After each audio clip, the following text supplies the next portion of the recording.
China Daily updated 201711280750. UNICEF says vaccines cargo can't be one-off due to immense need. Sanaa, Yemen The UN Child Agency said it has flown 1.9 million doses of vaccines to war-torn Yemen, its first delivery of humanitarian aid after 20-day military blockade from Saudiled coalition.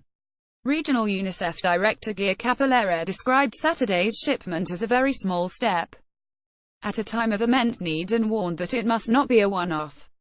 The coalition had promised to reopen Yemen's main airport in the capital of Sanaa and the Red Sea port of Hodeida to humanitarian traffic by late last week. Meanwhile, a ship carrying 5,500 tons of flour docked in Hodeida on Sunday. It's the first commercial ship docked in the port after 20 days of blockade, Houthi official Khalid Jomaey said. He said another aid ship carrying wheat from the United Nations World Food Programme is sailing near the port and is set to dock within hours. The delivery is the first commercial shipment to be allowed by the coalition into the rebel-controlled port. On Wednesday, the Saudiled coalition fighting Shiite Houthi rebels said it would allow access of humanitarian supply planes to Sanaa and ships carrying aid to Hodeidah.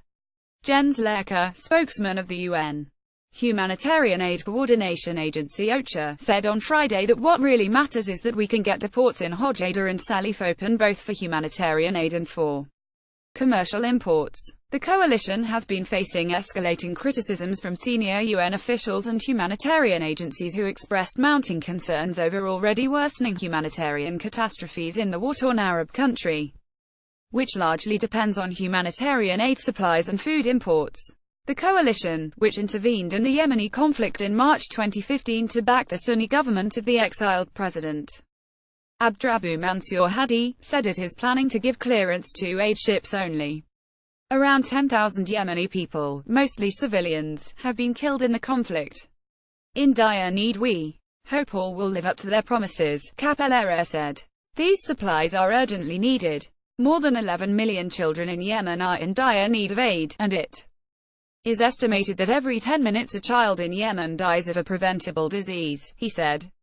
New alarms were raised by an outbreak of diphtheria, with suspected cases already reported in 5 governorates, said Cappelaere.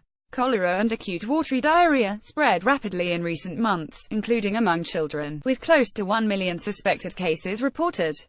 The war in Yemen is sadly a war on children, he said. Yemen is facing the worst humanitarian crisis I have ever seen in my life. Cappelaere said the 1.9 million doses are meant to vaccinate 600,000 children across Yemen against diphtheria, meningitis, whooping cough, pneumonia and tuberculosis. Reuters.